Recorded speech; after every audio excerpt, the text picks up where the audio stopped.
petit peu plus fort quand même après. On va raconter une histoire.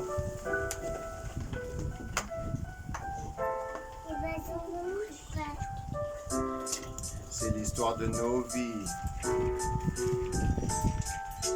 Tout a commencé en 1960, pour moi c'est la meilleure année. Un joli cœur s'est mis à battre, la radio il a écouté. En que il gagne le Tour de France, oui je crois ça l'a piqué et lui a donné de la chance.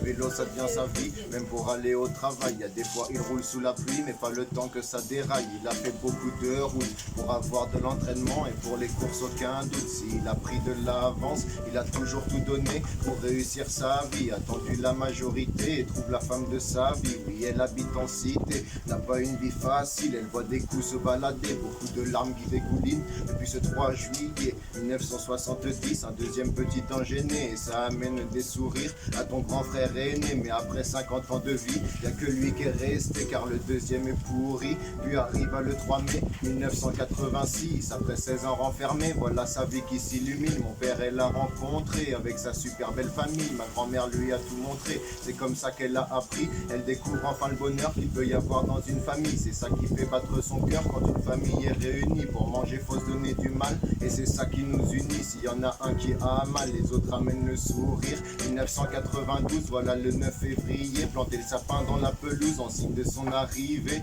Une jolie petite fille qui vient d'ouvrir les yeux, il la prénomme Gwendoline et la famille est heureuse.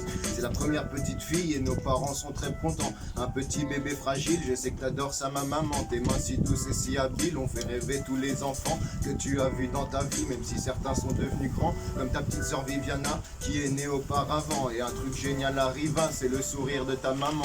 Elle rencontre bébé Gérard, un homme gentil et charmant, et toujours un peu fêtard, même après ses 70 ans. Il a donné beaucoup d'amour à ta sœur et à ta maman. Il a pris soin de vous tous les jours, enfin tu as eu 2 parents. Il t'aime comme si t'étais sa fille, je sais qu'il a un cœur géant, c'est sûr qu'il verra le paradis. Il est cool et jamais méchant. 94 arriva le 2 juillet, encore des moments magiques, vous décidez de vous marier. C'est pas les couples d'aujourd'hui, 10 ans et c'est divorcé. L'amour sera là toute vos vies, jusqu'à la mort c'est précisé. Les 2 familles sont réunies et tout le monde est content. Même si quelques-uns sont partis, vous êtes dans nos cœurs tout le temps.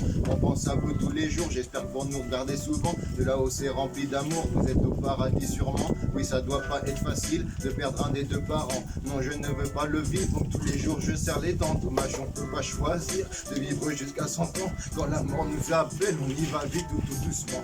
Revenons à la joie, 1995. Oui, nous sommes le 22 mars, une occasion de faire la bringue. Bébé voulait un petit gars, et voilà une petite fille. On la prénomme Laura, on peut dire merci à Johnny. De nous 3 t'es différente, tu peines à croire en la vie. Et ta grande sœur est un exemple, s'il te plaît ne perds pas l'envie. Si t'es mal, remonte la pente, ne reste pas au fond du puits. Il faut suivre le bon exemple, pour toi des gens qui ont une vie. Puis voilà un peu de foot, 1998. Oui, le grand-père il est fou car son petit-fils est en vie. Maintenant il n'y a pas beaucoup de jours où tu n'es pas dans mon esprit. Vous pouvez me prendre pour un fou, mais je sais que je l'ai compris. Je sais que je lui ai parlé à une séance de spiritisme. Ça m'a fait beaucoup travailler dans ma tête et dans ma vie. Bref, un très bon anniversaire à toi ma maman chérie. C'est pareil pour mon père, je vous aimerai toute ma vie.